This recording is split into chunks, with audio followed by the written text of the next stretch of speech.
Il est 8h30, Patrick Cohen. Voici la revue de presse de Marion Lagardère. Bonjour Marion. Bonjour Patrick. Dans la presse ce matin, la confiance, le bonheur et l'espoir. Oui, il faut croire qu'Emmanuel Macron a été entendu ce vendredi. Pas d'esprit chagrin, vos journaux sont optimistes et cette séquence ordonnance est réussie. On les imaginait surgir dans une immense déflagration. Or, résume Yves Arté dans Sud-Ouest, ce n'est pas du tout ce qui s'est produit. Pierre Gattaz est serein et la CGPME affiche le sourire des jours heureux, ajoute Patrice Moyon dans Ouest France. Dans l'opinion, Nicolas Bétou salue des réactions syndicales pour la plupart mesurées. Et même si la CFDT et FO se méfient, Mathieu Verrier dans La Voix du Nord souligne que ces deux syndicats n'entendent pas mettre de bâton dans les roues de Muriel Pénicaud. Sérénité, optimisme, nombre de vos journaux font le point sur ce que la réforme change pour vous. Le Parisien détaille 7 points positifs pour les entreprises, 3 pour les salariés. Sur la page d'à côté, on donne la parole au petit patron. J'aime l'esprit de cette réforme. On sort enfin de Zola, ses mines et ses ouvriers illettrés. Le petit patron qui dit tout de même regretter l'augmentation des indemnités de licenciement. 1, ça coûte trop cher et 2, ça ne va pas empêcher les licenciements. Bon, le PDG casse l'ambiance. Les Échos insistent pourtant sur le choc de confiance à venir pour l'acte d'embauche. Longtemps victimes, les chefs d'entreprise se voient enfin donner raison. Écrit Jean-Francis Pécresse, le code du travail était l'une des principales barrières à l'emploi. Elle est en passe de tomber, dit Irambic. Les Échos, qui dans la catégorie optimisme, nous apprennent aussi qu'en parallèle, la crise est bien finie et pour cause. Le premier semestre a été faste pour les entreprises du CAC 40. Les champions de la Bourse de Paris ont dégagé plus de 50 milliards d'euros de profit sur un seul semestre, autrement dit, autant que sur toute l'année 2013. Conclusion, les profits records de 2007, 96 milliards d'euros, ne paraissent plus inatteignables. Optimisme donc, même si tout le monde n'est pas de cet avis. Comme Laurent Geoffrin dans Libération, le nouveau monde macronien aura donc pour effet de faciliter les délocalisations en réduisant le périmètre d'appréciation des difficultés de l'entreprise au seul territoire national. Étrange modernité qui consiste à faire droit aux revendications les plus éculées du MEDEF. Libération dont la une présente un Macron tout sourire, serrant la main de Pierre Gattaz sous le titre « Merci patron ». État d'esprit.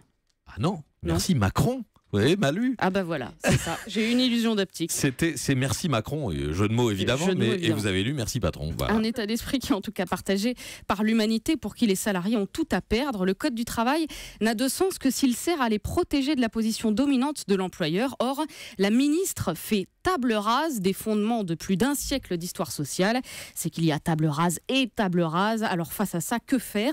Organiser la contestation sociale dans la rue, répond l'UMA, qui rappelle qu'en 96, Juppé a bien renoncé au volet sur les retraites publiques et que le CPE a lui aussi été abandonné par Villepin en 2006.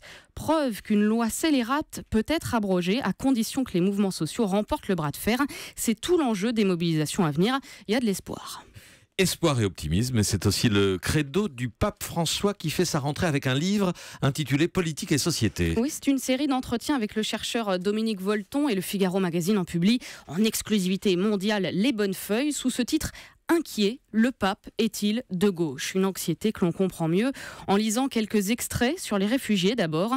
Notre théologie est une théologie de migrants, explique le pape. Jésus lui-même a été un réfugié. Il faut se poser la question de savoir pourquoi ces migrants quittent-ils leur terre ?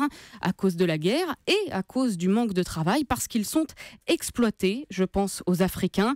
L'Europe a exploité l'Afrique. Je ne sais pas si on peut le dire, mais certaines colonisations européennes, oui, elles l'ont exploité. Le pape est-il de gauche, donc, sur la culture européenne ? Il explique que l'Europe a d'importantes racines chrétiennes, c'est vrai, mais ça n'est pas suffisant pour la définir. D'ailleurs, en espagnol, par exemple, 40% des mots sont arabes. Dernière question plus personnelle. Avez-vous rencontré des femmes qui vous ont marqué ? Oui, répond François. Il y en a une qui m'a appris à penser la réalité politique et elle était communiste. Arrêtez tout, le pape communiste. On me l'a dit une fois, répond-il, mais non, les communistes, ce sont les chrétiens. Les autres n'ont fait que nous voler notre bannière.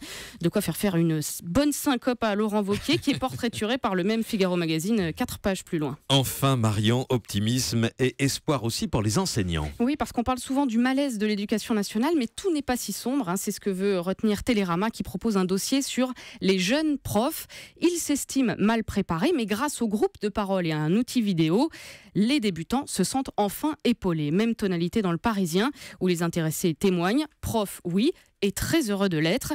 Un dernier mot d'espoir, Patrick, aussi pour les fans de science-fiction, avec cette enquête dans l'usine Nouvelle sur les transports du futur. Airbus va tester dès 2018 les premiers prototypes de City Airbus, son taxi volant. Ah oui. Oui, vous avez bien entendu, vous qui êtes peut-être dans les bouchons. Alors esthétiquement, ça n'a rien à voir avec la DeLorean bien connue de Retour vers le futur. Ça ressemble surtout à une capsule portée par un drone géant à 4 hélices. Et ça n'est pas le seul modèle, puisque Le Monde évoque aussi un autre projet conçu par une start-up sino-américaine. Imaginez un drone, écrit le journal, gros comme une petite citadine, capable de rouler et de voler. Vous le faites venir avec votre smartphone, bien sûr.